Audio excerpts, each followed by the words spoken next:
Sir हमारा topic smart work से related है।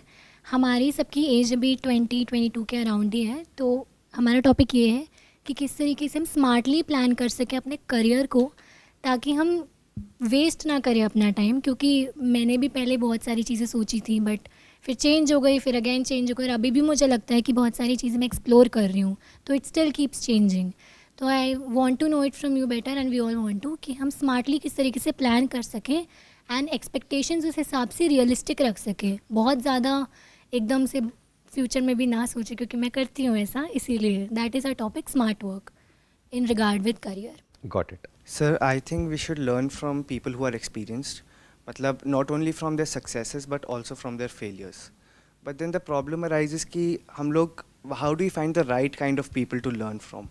फ्रॉम माई ओपिनियन से स्मार्ट वर्क और हार्ड वर्क दोनों ही इंपॉर्टेंट है अपने केसेस में, क्योंकि स्मार्ट वर्क मतलब अगर हम लोग हार्ड वर्क करेंगे सिर्फ और सिर्फ अगर उसको स्मार्टली कैलकुलेट नहीं करेंगे या उसकी प्रोबेबिलिटी और ये सब चीज़ें नहीं चेक करेंगे तो इट्स ऑब्वियस कि वो चीज़ वर्क कर सकती है या नहीं कर सकती है। तो हमें स्मार्ट वर्क भी काउंट में लेना पड़ेगा as well as hard work. जो टॉपिक है that is smart work related to career. तो आपके हिसाब से करियर में स्मार्ट वर्क करने का मतलब क्या? सर स्मार्ट वर्क मतलब हम हर चीज़ को अकाउंट में लें होलिस्टिकली, सिर्फ एक चीज़ को एस्पेक्ट में ना रखें। जैसे अगर हम करियर के बारे में बात करें तो मोस्टली पेरेंट्स वगैरह भी क्या बोलते हैं कि उसी सेक्टर में जाओ जहाँ पर ज़्यादा पैसा है, which makes sense, it is not wrong. लेकिन अगर स्मार्टली देखा जाए तो मेरी नज़र में smart work in regarding to career is कि जहाँ पे I can explore my capability, क्योंकि मेरा नेचर ऐसा है कि I am more of a मतलब फ्री एक्सप्लोरिंग पर्सन। तो मैं कुछ ऐसा एक्सप्लोर करना चाहती हूँ जहाँ पे मेरी ग्रोथ भी हो, जहाँ पे मैं फाइनेंशियली भी अच्छा कर सकूँ, एंड जहाँ पे मुझे अपॉर्चुनिटीज़ बहुत मिले, एंड मुझे किसी और के अंडर ना हो काम करना पड़े। तो ये करने से आपको कौन रोक रहा है? Because if you want to do it you can do it. What is the problem here? मतलब जैसे कि जिस भी फील्ड में हम जाना चाहते हैं वहाँ पर ऑलरेडी बहुत सारे एस्टैब्लिश्ड होते हैं ऑलरेडी लोग, तो एक वो ना फर्स्ट गेनर एडवांटेज हमेशा उनके पास ही रहता है। तो अभी जैसे मैं जिस फील्ड में हूँ, if I can create a startup regarding this कि मैं डिजिटली पेशेंट्स को कनेक्ट कर सकूँ with all the renowned physiotherapist which are already in the market. लेकिन यहाँ पे भी बहुत सारी, जितना मैंने स्टडी करा है, बहुत सारी कंपनीज़ हैं जो कि इस फील्ड को कैपिटलाइज कर रही हैं। तो आई थिंक कि वहाँ पे मैं उनसे कैसे compete कर पाऊँगी? वो ऑलरेडी जो आए हैं ग्रेजुएट्स हैं, they have so much of knowledge more than me. Smart work का जो सबसे पहला बेसिस होता है ना, वो होता है कि आपकी पहले खुद एक्सपर्टीज होनी चाहिए उस फील्ड में। जैसे अभी एकदम से आप अगर इतना बड़ा कुछ सोचने लग जाओगे तो आपका वो बैकग्राउंड तो है नहीं। आप कह रहे हो कि मैं सारे फिजियोथेरेपिस्ट को कैसे आपस में कनेक्ट करूं, और बहुत लोग ऑलरेडी कर ही रहे हैं। There are lot of online platforms जो यही काम कर रहे हैं और बहुत अच्छे से कर रहे हैं और बहुत सालों से कर रहे हैं, और उनकी टीम बहुत बड़ी है। मतलब हज़ारों लोगों की टीम है जो वहाँ पर काम कर रही है और उनको पता नहीं कितनी फंडिंग मिल चुकी है ऑलरेडी। तो जिसको आप परस्यू करने वाले हैं उसमें इतना ज़्यादा कंपटीशन है, और अगर आप अपने रिसोर्सेज को देखेंगे तो आपके पास में इतने रिसोर्सेज नहीं है कि आप वहाँ पर कुछ कर सके। रिसोर्सेज में सिर्फ पैसा नहीं आया, आपकी नॉलेज भी आ गई, एक्सपर्टीज भी आ गई, स्किल भी आ गई, बहुत कुछ आ गया। अगर आप टेक बैकग्राउंड से होते तो मैं कहता हाँ ऐसा कुछ करो, बट योर बैकग्राउंड इज कि अभी आप फिजियोथेरेपी कर रहे हैं, राइट? अगर आप अपनी फिजियोथेरेपी कंप्लीट कर लेते हैं, फिर उसके बाद में एक्चुअल में जब काम करते हैं फील्ड में, तब आपको रियलाइज होगा कि एग्जैक्टली क्या क्या प्रॉब्लम्स हैं यहाँ पर जो लोग फेस कर रहे हैं। जैसे online is not a solution for everything. एक फिजिकल थेरेपी जब चाहिए तो कोई एक पर्सन होना चाहिए, ऑनलाइन से सब कुछ नहीं हो सकता ना। फॉर एग्जाम्पल, अगर आपके कहीं पे कोई पर्टिकुलर प्रॉब्लम है नेक में, बिकॉज यूर अ फिजियोथेरेपिस्ट, तो आप अच्छे से समझते हो कि कोई पर्टिकुलर प्रॉब्लम है जहां पर के उसको पहले डायग्नोज करना होगा, फिर उसके अकॉर्डिंग ट्रीटमेंट देना होगा, तो वो काम ऑनलाइन या फोन पे नहीं हो सकता है। ऐसा नहीं है कि क्योंकि सब ऑनलाइन कर रहे हैं स्टार्टअप वर्ल्ड में या सब उसी की बात कर रहे हैं तो हम भी उधर ही दिमाग लगाने लग जाए। That is first step of smart work. Smart work मतलब क्या? पहले आइडेंटिफाई करो कि आपकी खुद की स्ट्रेंथ क्या है, आपके अपने रिसोर्सेज क्या है, फिर उसके अकॉर्डिंग पूरी स्ट्रैटेजी बनाओ। थिंक अबाउट डूइंग समथिंग जहां पे पॉसिबिलिटीज अनलिमिटेड हो। सबसे पहले तो पहले ये समझ लो जो भी आप करने वाले हो क्या वहां पे पॉसिबिलिटीज अनलिमिटेड है या नहीं है। आपने एक बात क्लियर कट बोल दी कि भाई मेरे को किसी के अंडर काम नहीं करना है, मतलब मेरे को जॉब नहीं करनी है, तो अपना कुछ करना है। तो अब अगर इस फील्ड को आप देखो, दैट इज फिजियोथेरेपी, कितनी पॉसिबिलिटीज है? क्या लोगों की बॉडी में प्रॉब्लम है या नहीं है? सर बहुत है। बहुत है। क्या वो टाइम के साथ साथ बढ़ने वाली है, कम होने वाली है? बढ़ने वाली है सर। क्या ये एक बहुत बड़ी मार्केट नहीं है? Yes sir. और यहाँ पे सबके लिए जगह है, ऑनलाइन के लिए भी, ऑफलाइन के लिए भी, इसके लिए भी, उसके लिए भी। बस ये समझ आना चाहिए कि एग्जैक्टली जो पेशेंट है उसको क्या चाहिए और उसको जल्दी से जल्दी वो रिलीफ कैसे देना है। Right sir. अगर आप पेशेंट्स की साइकी को समझोगे तो आपको ये समझ आएगा कोई भी पेशेंट कुछ भी करना नहीं चाहता है। वो कहता है आप कर दो जो भी करना है, फटाफट से ठीक कर दो मुझे। तो आप अगर उनको बताओगे भी ना आपको ये करना है, वो करना है, अगले 1 हफ्ते तक, 10 दिन तक, कोई नहीं करता। 100 में से कोई एक आध होगा जो एक्चुअल में उन एक्सरसाइजेस को करेगा। जैसे ही उसका दर्द में थोड़ा रिलीफ आया, सब बंद। तो ये साइकी हो गई, they don't want to do anything. तो क्या कुछ ऐसा हो सकता है कि उससे रिलेटेड ही आप कुछ सोचो, उनकी साइकी को आप समझो, फिर जो आपकी नॉलेज है, आपकी डिग्री है, आपका एक्सपीरियंस है, उसको यूज करो एक स्टोरी क्रिएट करने में। Because branding is all about telling a story, creating a story, and that story has to be real. वो नकली नहीं होनी चाहिए, नहीं तो आप शुरू करने से पहले ही फेल हो जाओगे।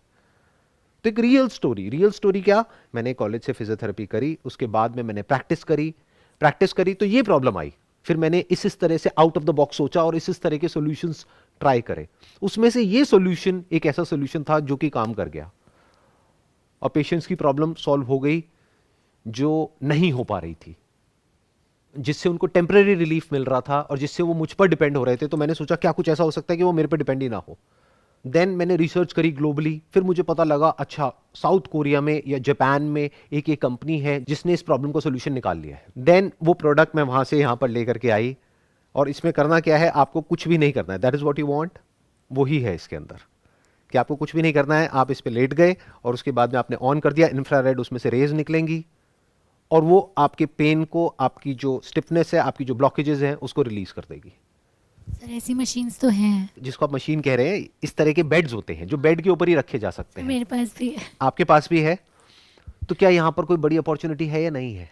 सर ये थोड़ा डिफरेंट हो गया ना, मतलब ये प्रोडक्ट बेस्ड उसमें चला गया। देखो यही होता है गड़बड़। हम क्या करते हैं, पहले अपने माइंड को बहुत नैरो डाउन कर लेते हैं, फिर हम उसमें फंस करके रह जाते हैं, फिर हम उससे बाहर नहीं निकल पाते हैं। अभी मैंने आपको ये बताया कि ये एक पॉसिबिलिटी है, ऐसी एक पॉसिबिलिटी नहीं है, ऐसी और बहुत सारी पॉसिबिलिटीज है। और जब प्रैक्टिकली करोगे तब आपको पता लगेगा इसको करने में क्या प्रॉब्लम है।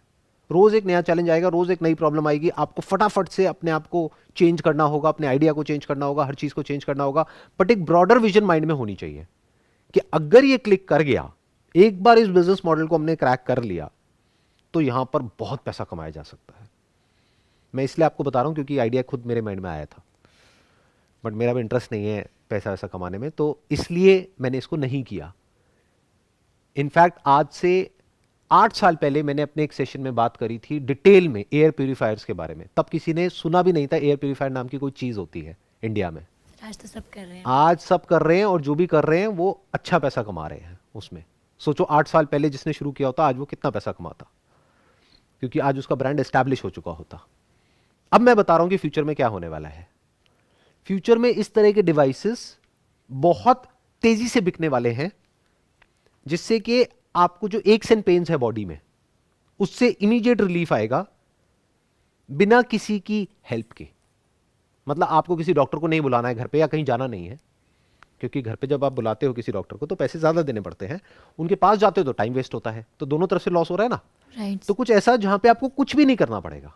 आपके घर पे बेड है, वहां पे आपने उसको फोल्ड को खोला, लगाया, या वो वहीं पे पड़ा हुआ है, 15 मिनट के लिए जाकर के लेट गए, उठे, ठीक हो गए। या कोई डिवाइस है वो लगाया, फटाफट से लगाया, ठीक हो गए। तो future is all about this automation. इसमें एआई भी आएगी आने वाले टाइम में, आ चुकी है काफी जगह पर, और वो डायग्नोज कर लेगी कि आपकी बॉडी में कहां पे क्या प्रॉब्लम है, क्या नहीं है। तो फ्यूचर इज दिस।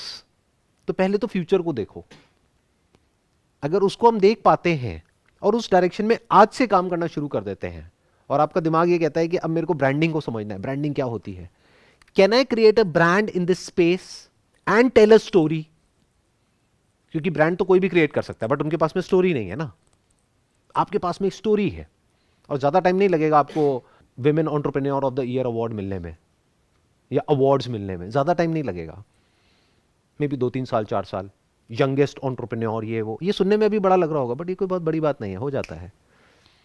तो सिर्फ फिजियोथेरेपी सीखने से काम नहीं चलेगा, आपको ब्रांडिंग, मार्केटिंग, ये सब भी सीखनी होगी, और अपने दिमाग को खुला रखना होगा, क्योंकि अपॉर्चुनिटीज कहीं भी हो सकती हैं, कैसी भी हो सकती है, कितनी भी हो सकती है। अगर मेरे माइंड से देखोगे, मेरे एंगल से देखोगे, कितना आसान है इस बिजनेस को करना, उसकी कोई हद नहीं है। आपको एक अच्छी सी हेडलाइन क्रैक करनी है, उस हेडलाइन को आपने कहीं पे ऐड दिया, मानो इंस्टाग्राम पे, यहाँ पे, वहाँ पे, फेसबुक पे। आजकल तो इन्फ्लुएंसर मार्केटिंग इतनी आसान हो गई है कि बहुत सारे इन्फ्लुएंसर्स ऐसे हैं जो बहुत बड़े नहीं हैं, बहुत छोटे नहीं हैं, मिड लेवल पे हैं, वो आपसे बार्टर कर लेंगे। मानो ये प्रोडक्ट आप 15,000 का बेच रहे हो, बट आपकी कॉस्ट आ रही है 5,000 की, तो आपको तो 5,000 रुपये लगा ना।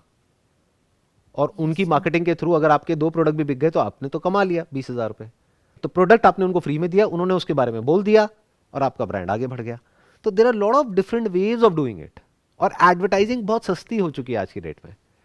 बस एडवर्टाइजिंग में एक ऐड को क्रैक करना होता है, इतना आसान होता है बिजनेस।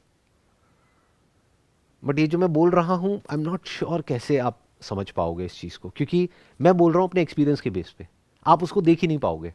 बिल्कुल ऐसा है, मैं किसी जगह पर होकर के आ चुका हूं, या मैं उस जगह पर हूं और मैं उसके बारे में आपसे बात कर रहा हूं, आप सुनोगे, आप कहोगे सुनने में तो बड़ा अच्छा लग रहा है, नीला आसमान, सफेद बादल, बर्फ के पहाड़, हरियाली चारों तरफ, अच्छा ऐसा होता है स्विट्जरलैंड। अभी सब आपके माइंड में है, बट मैं कोशिश कर सकता हूं आपको वो बताने की जो मैं देख रहा हूं। बिजनेस इतना आसान होता है जिसकी कोई हद नहीं है। बेसिक साइकी को समझना होता है जो हमारा कंज्यूमर है, और उसकी साइकी के अकॉर्डिंग जैसे ही एक ऐड क्रैक हो जाती है, उसको सिर्फ स्केल अप करना होता है। मैं आपको एग्जांपल देता हूं प्रैक्टिकल। मेरी सिस्टर ज्वेलरी डिजाइनर है, तो वो एक एडवर्टाइजिंग को क्रैक करने की कोशिश कर रही थी बहुत टाइम से। अभी कुछ दिन पहले उसका फोन आया कि भाई एडवर्टाइजिंग क्रैक हो गई। मैंने कहा क्या किया? तो वो अलग अलग चीजें ट्राई कर रही थी। उसने एक ऐड दिया, उसमें लिख दिया बाय 1 गेट 1 फ्री। तो उसके एक स्पेशल नेकलेस है जो पर्ल के बने हुए हैं, उसने ये दिया, और एक ऐड के थ्रू ऑन एन एवरेज 1 से 2 कन्वर्जन हो रही है, और एक कन्वर्जन में मार्जिन है 500 रुपए का, वो फ्री देने के बाद भी। तो कॉस्ट आई 50 रुपए एडवर्टाइजिंग की, और प्रोडक्ट की कॉस्ट भी निकाल दो 200 रुपए, उसके बाद भी 500 रुपए बचता है। उसने पूछा कि अब मुझे कितनी ऐड करनी चाहिए? मैंने कहा जितनी करनी है कर, जब तक कि रिस्पॉन्स आना बंद ना हो जाए। इन अदर वर्ड्स, अब उसको सिर्फ बजट को ट्वीक करना है। ये पता है ना, पीछे एक एडवर्टाइजिंग का बजट होता है। यस, अगर वो अभी है 100 रुपए पर डे, तो उसको बढ़ा करके कर देना है 500 रुपए पर डे। 500 रुपए अगर जाएगा तो 5,000 वापस भी तो आएगा एक दिन का। फिर जब और रिस्पॉन्स आने लगे तो 1,000 रुपए पर डे कर दो, फिर 2,000 कर दो, फिर 20,000 कर दो, फिर 50,000 कर दो। ऑनलाइन एडवर्टाइजिंग का यही फायदा है, it is direct marketing, it is not branding. मुझे बोलने में कई बार बड़ा अजीब भी लगता है, आपका टाइम मेरा टाइम, बट मेरे टाइम में मैं जब ऐसा कुछ बोलता हूं तो मुझे ऐसा लगता है अपने बच्चों से बात कर रहा हूं। सर आपके बच्चे But- जितने ही हैं। नहीं नहीं, मेरे बच्चे जितने नहीं हो, इतना भी बुढ़ा नहीं हुआ हूं मैं। सो क्या होता था मेरे टाइम में, डायरेक्ट मार्केटिंग का कोई ऑप्शन नहीं था, या थे भी तो बहुत कम थे। एक होती है डायरेक्ट मार्केटिंग, एक होती है ब्रांडिंग।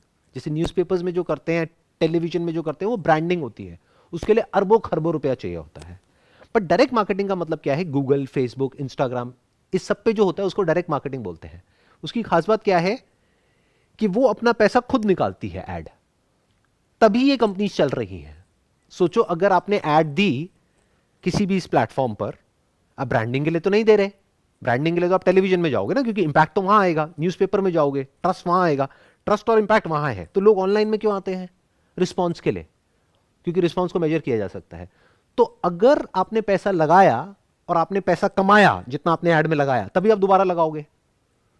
तो आपको क्या लग रहा है इन कंपनीज की रेवेन्यूज इतनी कहां से आ रही है? सिर्फ उनकी वैल्यूएशन ज्यादा नहीं है, उनकी रेवेन्यूज भी बहुत ज्यादा हैं। मतलब उनकी रेवेन्यू एक साल की अगर रुपए में बात करी जाए तो 1 लाख करोड़ से भी ज्यादा की रेवेन्यू है एक एक कंपनी की। ये कहां से आ रही है? ये 1 लाख करोड़ रुपए उनको कौन दे रहा है? क्यों दे रहा है? आपके जैसे लोग ही तो हैं। वो 1 लाख करोड़ इसलिए दे रहे हैं क्योंकि वो 1 लाख करोड़ इनको दे करके आगे 10 लाख करोड़ कमा रहे हैं। आया समझ में? तो Yes, sir. आज की डेट में बिजनेस करना इतना आसान है जिसकी कोई हद नहीं है। बस क्रैक होने की देर है। क्रैक का मतलब क्या है? आपने 50 रुपए ऐड में लगाया, अगर 50 लगा करके आपने 100 भी कमा लिया या 200 भी कमा लिया और उसको रिपीट कर रहे हैं और वो बार बार कमा पा रहे हैं, ये नहीं कि 1-2 बार तो कमा लिया लेकिन बार बार नहीं कमा पा रहे, मतलब अगले 1 महीने तक, 2 महीने तक, 3 महीने तक ये चलता ही चला जा रहा है, तो समझ जाओ आपने कुछ बहुत बड़ा क्रैक कर लिया लाइफ में। अब यहां से जो होगा उसको पैसिव इनकम बोलते हैं। अब आपको कुछ नहीं करना, गोवा जाकर के बैठ जाना है, बाकी की आपकी टीम हैंडल करेगी। क्लियर हुआ स्मार्ट वर्क क्या होता है? Yes sir. आज के टाइम में इतना आसान हो गया है सब कुछ जिसकी कोई हद नहीं है। और सर एक और चीज़ इसमें ना, एक चीज़ और बीच में आती है, I don't know why, self image आ जाती है कि लाइक पता नहीं कह सकते कि मैं कैसे करूँगी, लाइक यू नो खुद हाँ, को तो ही अगर डाउन इस इमेज को तोड़ना है तो उसका एक तरीका है कि जो विमेन एंटरप्रेन्योर्स हैं इंडिया में, मान लो टॉप 100 विमेन एंटरप्रेन्योर्स हैं, उनकी स्टोरीज हैं ऑनलाइन, जा करके पढ़ो। आपसे भी बहुत नीचे वाले बैकग्राउंड से वो लोग निकली हैं और आज पता नहीं क्या क्या कर रही हैं। तो वो कर सकती है तो आप क्यों नहीं कर सकती? सर बिजनेस में कंसिस्टेंसी कैसे आती है? बिजनेस में कंसिस्टेंसी नाम की कोई चीज़ नहीं है। ग्रोथ है, कंसिस्टेंसी नहीं है। कंसिस्टेंसी सैलरी में होती है, जॉब में होती है, क्योंकि वहाँ पे आपको श्योरिटी है कि मुझे महीने के एंड में इतना पैसा तो आएगा ही आएगा। बिजनेस में ज़्यादा भी हो सकता है, कम भी हो सकता है, ख़त्म भी हो सकता है। जैसे बहुत लोग हैं वो फेसबुक एडवर्टाइजिंग करते हैं, इंडिया में है लेकिन यूएस में टारगेटिंग करते हैं, तो उनकी एड्स ब्लॉक हो जाती है, बहुत बार एड्स बैन हो जाती है। एक महीने उन्होंने कमाया 1 लाख रुपए, अगले महीने 0। तो ये बिजनेस मॉडल इतना स्टेबल नहीं है क्योंकि अब आप किसी पे डिपेंड हो गए हो। बट अगर आप इंडिया में कर रहे हो तो that is very stable if you are in a legitimate business जिसमें कोई कॉम्प्लिकेशंस नहीं है। कोई इलीगल काम कर रहे हो तो फिर वही होगा कि बार बार ऐड ब्लॉक होगी, ये होगा वो होगा। बट अगर कोई सिंपल काम कर रहे हो, सिंपल सा कोई प्रोडक्ट है जिसको आप सेल कर रहे हो ऑनलाइन, तो ऐड क्यों ब्लॉक होगी? वो जो प्लेटफॉर्म है वो आपकी ऐड क्यों ब्लॉक करेगा? उसको तो नुकसान है। तो वहां पे अगर आपने क्रैक कर लिया है कि कैसे वहां से रिस्पॉन्स आएगा, कौन सी ऐड काम कर रही है, कौन सी नहीं कर रही है, आपने 10 तरह की ऐड ट्राई करी, उसमें से 9 फेल हो गई, एक क्रैक हो गई, तो आप समझ जाओ कि अब आपकी लाइफ काफी हद तक स्टेबल है। स्टेबिलिटी अगर आप और चाहते हो अपनी लाइफ में तो आपको क्या करना होगा कि बिजनेस में इस बात को हमेशा याद रखना होगा मेरी, कि बिजनेस में अप्स एंड डाउन्स चलते रहते हैं। तो जो पैसा आया एकदम से एक्साइटेड नहीं होना है। मेरा एक दोस्त होता था, उसने एक हरकत करी थी, वो मेरे दिमाग में अभी तक छपी हुई है अच्छे तरीके से। मैंने एक पहले अपने किसी सेशन में बात भी करी थी इसके बारे में। उसने कहीं से थोड़ा बहुत पैसा लगाया और कमा लिया। वो नहीं होती गेट रिच क्विक स्कीम्स होती हैं, तो वो क्या करते हैं, पहले आपसे 1 लाख रुपए देंगे, आपको 2 लाख दे देंगे, फिर 2 लाख लेंगे, फिर 4 लाख दे देंगे, फिर आप उसमें और पैसा लगा दोगे इधर उधर से लेकर के, फिर आपके इकट्ठे 20-30 लाख रुपए चले जाएंगे और वो बंदा गायब। तो इन चक्रों में वो फंस गया था। तो वो मेरे पास में आया था। उस वक्त मैं अच्छा कमा रहा था लेकिन मैं शुरू से ही डाउन टू अर्थ रहता हूँ। सेकेंड हैंड एक गाड़ी में घूमता था मैं बड़ा सिंपल सा लाइफ जीता था अपना, नॉर्मल, अच्छा कमाता था लेकिन बाहर से बिल्कुल सिंपल, क्योंकि बिजनेस में पैसा लगाता था। मतलब बिजनेस से पैसा कमाया, बिजनेस में लगाया, अपने ऊपर नहीं खर्चा ना।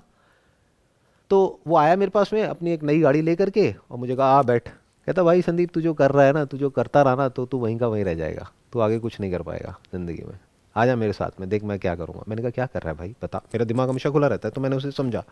तो जब उसने सारा समझाया तो मैंने कहा ये तो भाई बंद होने वाला मामला है, ये तो ख़त्म हो जाएगा। कहता अरे तेरे बस का कुछ नहीं है, तू कुछ नहीं कर पाएगा।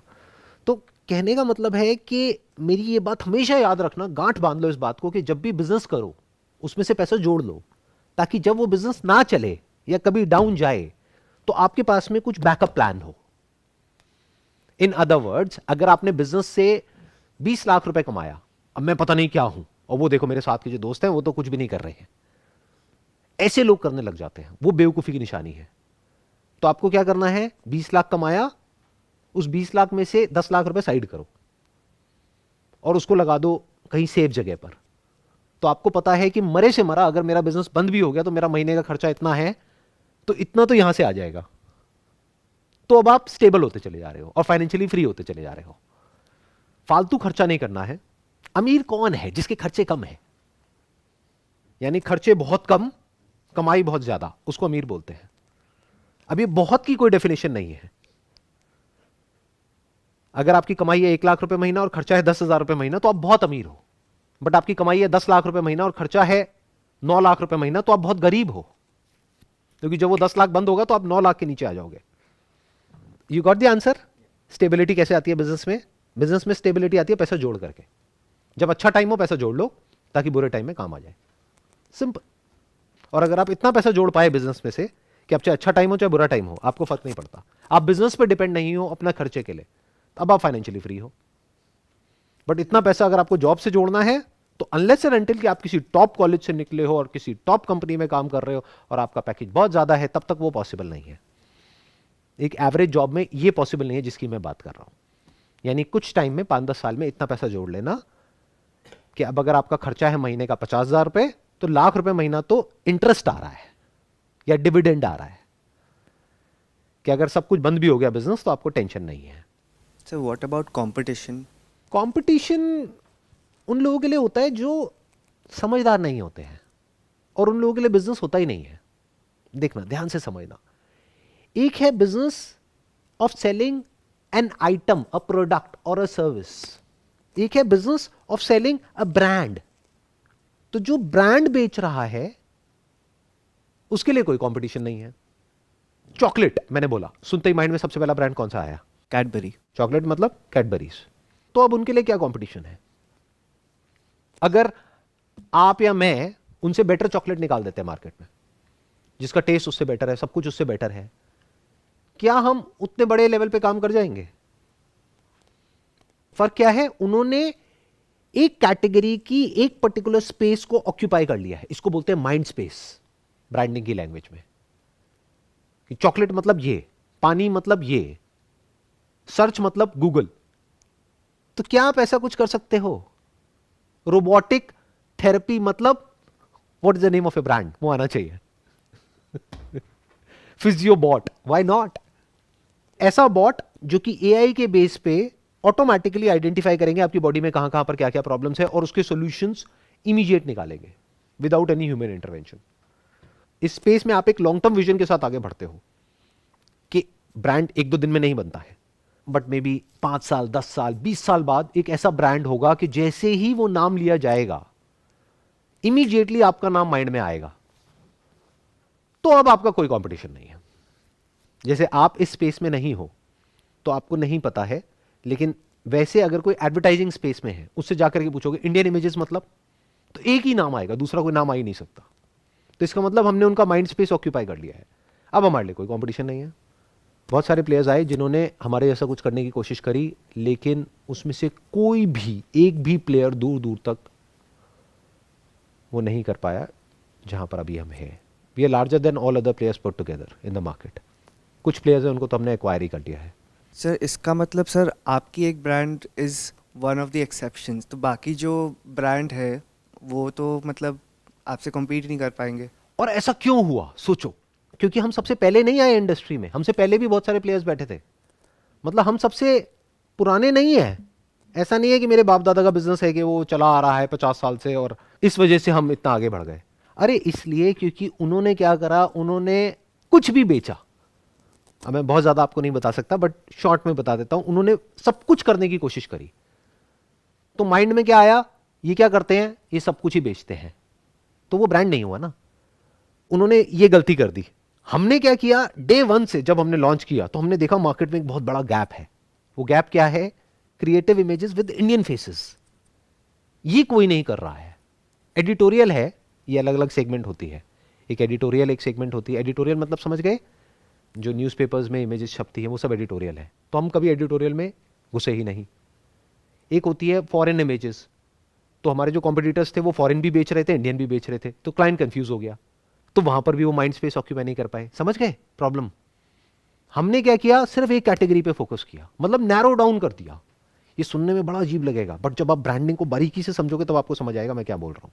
बिजनेस को बड़ा करना है तो अपनी कैटेगरी को नैरो कर दो, और ये देखो उस कैटेगरी में, उस पर्टिकुलर कीवर्ड में, उस वर्ड में क्या कोई ब्रांड आता है माइंड में या नहीं आता है। अगर नहीं आता है तो आपके लिए जगह है, अगर ऑलरेडी आता है तो अब आप अपना टाइम खराब कर रहे हो। मतलब इस गैप को मैंने डे 1 से देख लिया। हमारे पास में आई फॉरेन कंपनीज, उन्होंने कहा कि आपके पास में यूजर बेस है, आपके पास में क्लाइंट बेस है, अगर आप हमारे कंटेंट को अपने प्लेटफॉर्म पे डाल देते हो तो आपका क्या जाएगा, 50-50% रेवेन्यू शेयरिंग मॉडल होगा। तो देखो आपकी रेवेन्यू इतने से बढ़ करके इतनी हो जाएगी। तो मैं कहूंगा ठीक है, वहां से मेरे को 20-30 लाख रुपए महीने का आएगा, लेकिन मेरी पोजीशनिंग खराब होगी ब्रांड की, तो मैंने उनको मना कर दिया। एडिटोरियल में जाने से हमारी पोजीशनिंग खराब होगी, तो उधर मैंने मना कर दिया।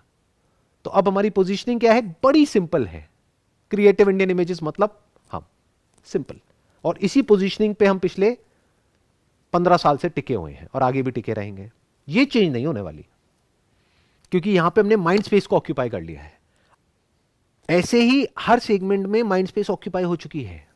जैसे हमारी फील्ड की बात करी जाए तो सस्ती इमेजेस मतलब ये एक कंपनी है, उसका नाम है शटरस्टॉक। हमारा कॉम्पिटिटर। देखो मजे की बात कि वो हमारा कॉम्पिटिटर है भी और नहीं भी। नाम के लिए कॉम्पिटिटर है बट एक्चुअल में नहीं है। जो भी आपने क्वेश्चन पूछा था कि कंपटीशन को कैसे खत्म करते हैं, तो अगर कोई हमारे पास में आकर के बोलता है कि आपकी इमेजेस तो बहुत महंगी है, और बहुत महंगी मतलब एक्चुअल में बहुत महंगी है, क्यों? क्योंकि वो आप लोगों के लिए है ही नहीं। कुछ बेवकूफ लोग कमेंट सेक्शन में ये भी लिख देते हैं कि सर ये जो आप कर रहे हो ना अपने बिजनेस को प्रमोट करने के लिए कर रहे हो। मैंने कहा बे खच्चर, तेरा अंकल भी अफोर्ड नहीं कर सकता जो हमारी जो प्राइसिंग है उसको। ये सिर्फ बड़े ब्रांड्स के लिए है, जो टॉप के जो ब्रांड्स हैं बस उनके लिए है, क्योंकि हमारी एवरेज जो प्राइसिंग है एक इमेज की that is 20,000 rupees. Shutter stock कितने की बेच रहा है हमारा जो कॉम्पिटिटर है? आपके हिसाब से कितने की बेच रहा होगा? वो हमारा कॉम्पिटिटर है, इसको बोलते हैं कॉम्पिटिशन। 500। आप बताओ आपके हिसाब से। सर मेरे दिमाग में 10 रुपये आया था। आप काफी पास हो। हाँ, सर मे बी 500 और 1000 करीब। वो ऑन एन एवरेज एक इमेज बेचता है 50 रुपए की, और हम कितने की बेच रहे हैं? 20,000 रुपए की। फिर भी हम अच्छा कर रहे हैं। क्यों? क्योंकि हमें बिल्कुल क्लियर है कि हमारी टारगेट सेगमेंट क्या है, किस पर्टिकुलर सेगमेंट को हम हिट कर रहे हैं, किसके लिए बना रहे हैं। मतलब बाकी सबको हमने ना कर दिया। अब जो बेवकूफ आदमी होगा जो कंपटीशन के अकॉर्डिंग चलेगा, वो क्या कहेगा? अच्छा वो इतना कर रहा है ना, उसके अंदर जेलसी आएगी, मैं भी अब एक सस्ते में ये निकाल दूंगा। जैसे ही उसने ये किया उसकी पोजीशनिंग खराब हो गई। चलो एक और एग्जांपल देता हूं। वॉल्वो का नाम सुना है? वॉल्वो किस लिए जानी जाती है? परफॉर्मेंस? नहीं, that's basically known for security. उन्होंने अपने आप को जो पोजीशन किया था ना वॉल्वो एज अ ब्रांड, कि सबसे सेफ गाड़ी है हमारी, कि अगर आप इसमें रहोगे तो आप और आपकी फैमिली बिल्कुल सेफ रहेगी। एक पॉइंट ऐसा आया जब उनके वहां पे किसी नए सीईओ ने आकर के नया अपना दिमाग लगाया कि देखो मार्केट में ये लोग कर रहे हैं, तो क्यों ना हम स्पोर्ट्स सेगमेंट में एंटर करें। जबकि स्पोर्ट्स कार मतलब कुछ और ऑलरेडी माइंड में आ जाता है, मुझे बोलने की भी जरूरत नहीं है। क्या आया माइंड में? जल्दी से बोलो। लैम्बोर्गिनी। लैम्बोर्गिनी और फेरारी। वो स्पेस उन्होंने ऑक्यूपाई करी हुई थी। वॉल्वो उस स्पेस में घुसने की कोशिश कर रहा, तो अब वॉल्वो ना इधर करा ना उधर करा। फिर उनको अपनी पोजीशनिंग ठीक करनी पड़ी, तब जाकर के उनकी सेल्स वापस से पिकअप हुई। तो पहले ये समझना होता है कि आपकी स्ट्रेंथ क्या है, कौन सा स्पेस आपने ऑक्यूपाई किया हुआ है, फिर उस पर स्टिक रहना होता है तब तक जब तक कि पूरी तरह से वो गड़ नहीं जाता है लोगों के दिमाग में। जब तक उस पर्टिकुलर कीवर्ड को आपने पूरी तरह से अपने बिजनेस से रिलेट नहीं कर दिया है। सर फिर एक्सपेक्टेशंस अगर हम लोग स्मार्ट वर्क कर रहे हैं या हार्ड वर्क कर रहे हैं, लेकिन एक्सपेक्टेशंस तो होती है ना। अगर वो बिजनेस फेल हुआ या कोई भी करियर हुआ, कुछ भी फेल होगा, तो वो एक्सपेक्टेशंस हर्ट करेगी फिर हमको। प्रॉब्लम ये नहीं है बॉस कि एक्सपेक्टेशंस हर्ट करेगी। प्रॉब्लम ये है कि आपका अगर बिजनेस फेल हुआ तो घर पे जूते पड़ेंगे और पैसे डूब जाएंगे। करोगे क्या? खाओगे कहां से?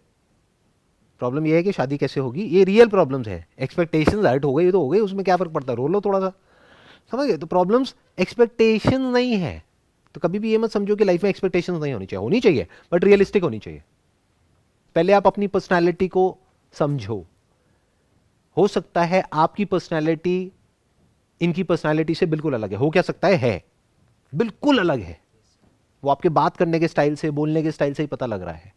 हो सकता है, आई मे बी रॉन्ग, हो सकता है आपकी जो पर्सनालिटी है, जो आपका जो पूरा का पूरा साइकोलॉजिकल स्ट्रक्चर है, आपके लिए आसान होगा एक जॉब करना, और हो सकता है आपके लिए आसान होगा एक बिजनेस करना, और इसका उल्टा भी हो सकता है। तो पहले उसको समझो, फिर लाइफ में आगे बढ़ो। ये नहीं कि मेरी बातें सुनी है, किसी की भी बातें सुनी और एक्साइटेड हो गए और एकदम से ये करने लग गए। जॉब में भी वही फंडा है जो मैंने कहा, खर्चे कम रखो, काम पे फोकस करो, कमाई बढ़ाने के दिमाग लगाओ और कमाई बढ़ाते जाओ। जवाब मिला आपको आपके इस क्वेश्चन का? तो एक्सपेक्टेशंस तो होनी चाहिए बॉस। आप कुछ कर रहे हो और अगर एक्सपेक्टेशंस ही नहीं है तो गड़बड़ हो जाएगी ना। अनरियलिस्टिक एक्सपेक्टेशंस प्रॉब्लम है, एक्सपेक्टेशंस कभी प्रॉब्लम नहीं है। एक्सपेक्ट कर रहे हो तभी तो काम कर रहे हो। कुछ बिना एक्सपेक्ट करे करोगे तो क्या काम करोगे? कुछ भी उल्टा पुल्टा करने लग जाओगे। रियलिस्टिक मतलब क्या? ना पॉजिटिव ना नेगेटिव। ना पॉजिटिव होनी चाहिए एक्सपेक्टेशंस, बहुत लोग इसके फेवर में हैं। वो पॉजिटिव एक्सपेक्टेशंस को ग्रीड बोलते हैं, और जिस इंसान के अंदर ग्रीड होती है, लालच होता है, उसको बेवकूफ बनाना 1 सेकंड का काम है। और जिनके अंदर डर है, वो क्या हो गई? Negative expectations. डर, अरे डरना क्या है? अगर आप ढंग से प्लानिंग के साथ में कोई काम करोगे तो डर क्यों रहे हो? ये बिल्कुल ऐसा है, मैं बाइक चला रहा हूं, एक्सीडेंट ना हो जाए, एक्सीडेंट ना हो जाए। हाँ हो सकता है, बहुत लोगों का होता है, बहुत लोग मरते हैं, तो हेलमेट लगाओ ना। और ज्यादा सेफ होकर के चलना है तो यहाँ पे भी एक गार्ड लगा लो, ये लगा लो, वो लगा लो, और बहुत तरह के गार्ड्स होते हैं, वो लगा लो। स्मार्ट वर्क आपको क्लियरली समझ आया क्या होता है?